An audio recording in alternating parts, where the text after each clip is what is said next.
त्योहारी सीजन से ठीक पहले उपभोक्ता उत्पाद बनाने वाली कंपनियों ने अपने उत्पादों के दाम घटाए हैं या फिर इन पर डिस्काउंट देना शुरू किया है। इसकी वजह जून तिमाही के दौरान कमोडिटी की कीमतों में आई गिरावट है, जिससे कंपनियों को मिलने वाला कच्चा माल सस्ता हुआ है। लेकिन दूसरी तरफ ऊंची महंगाई दर और असंतुलित मानसून के चलते ग्रामीण इलाकों में एफएमसीजी उत्पादों, कपड़ों और होम अप्लायंसेस की मांग सितंबर तिमाही में कुछ ही सुधरेगी, ऐसी कंपनियों को संभावना दिख रही है।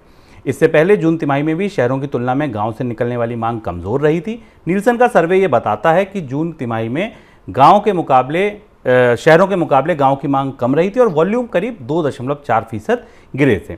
सर, गांव को लेकर इतना भरोसा बन क्यों नहीं पा रहा है कंपनियों का? शुभम, ये त्योहारी सीजन भारत की अर्थव्यवस्था के लिए पेंटअप डिमांड को नापने का आखिरी बैरोमीटर है।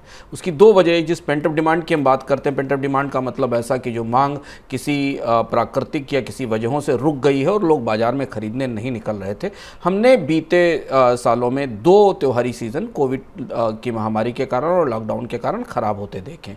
भारत की कंपनियों के लिए, उद्योगों के लिए, निवेशकों के लिए सितंबर से लेकर, खासतौर से अगस्त के अंत से लेकर और फरवरी तक का जो महीना होता है वो नए निवेश के लिहाज से, खरीदारी के लिहाज से और अगले पूरे साल के प्लानिंग के लिहाज से सबसे महत्वपूर्ण होता है। और इसलिए यहाँ पर अब हम दो बड़े महत्वपूर्ण बदलाव देख रहे हैं। पहला महत्वपूर्ण बदलाव ये कि पूरे पिछले साल कंपनियों ने लगातार अपने उत्पादों की कीमतें बढ़ाई, कच्चा माल महंगा होने के कारण, चाहे वो अनाज की कीमतें हों, चाहे खाद्य तेल की कीमतें हों, साबुन हो, तेल हो, कॉस्मेटिक्स हो, और हमने बड़ी बढ़ोतरी देखी मांग टूटने की कीमत पर भी।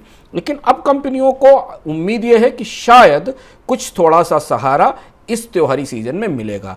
गोदरेज कंज्यूमर प्रोडक्ट्स ने ग्रामेज बढ़ाया है अपने उत्पाद में, अपने साबुन की कीमतों में कमी की है। कुछ और कंपनियां ऐसी हैं जिन्होंने, पार्ले प्रोडक्ट्स ने भी अपने उत्पाद की कीमतों में कमी की है। ये सारी कोशिश इसलिए की जा रही है कि महंगाई का असर कम से कम त्योहार के मौसम में लोगों की जेब पर थोड़ा कम किया जा सके। कंपनियों ने इस मामले में अपनी कच्चे माल की कीमत की लागत को एब्जॉर्ब करने की कोशिश की है इस तिमाही में। तो ये एक महत्वपूर्ण घटनाक्रम है, बदलाव है, जिसका असर में शायद महंगाई के आंकड़े पर आने वाले समय में भी दिखाई देगा। लेकिन इसके साथ एक दूसरा इसका पहलू है, जिस पर सवाल शुभम आपने पूछा। ग्रामीण इलाकों से कंपनियां उतनी आश्वस्त नहीं है मांग को लेकर। उसकी दो बड़ी वजह है। एक तो मानसून का डिस्ट्रीब्यूशन बहुत अनइवन है। भारतीय बाजार, सेंट्रल इंडिया और पश्चिमी भारत यानी मध्य भारत, पश्चिमी भारत के इलाकों में बाढ़ की स्थिति है, जिसके कारण इनकम पर असर पड़ा है, कृषि उत्पादन पर असर पड़ा है।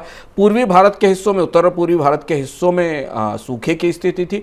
और दूसरी सबसे महत्वपूर्ण बात जो हमें ग्रामीण इलाकों में दिखाई दे रही, वो ये दिख रही कि ग्रामीण महंगाई की दर लगातार पिछले कई महीनों से शहरी महंगाई की दर से ज़्यादा है। यानी गाँव में लोगों के जीवन जीने की लागत शहरों से ज़्यादा बढ़ी है।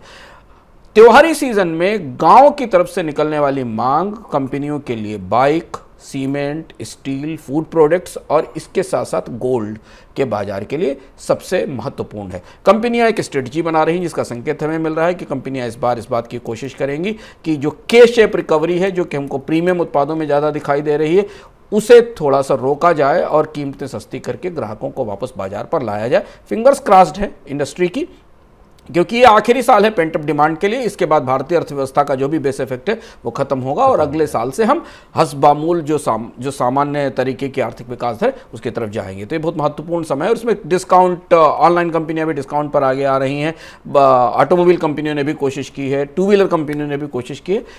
इस त्योहारी सीजन की मांग पर कहाँ क्या बिक रहा है, इस पर हमारी नज़र मनी सेंटर में लगातार बनी रहेगी।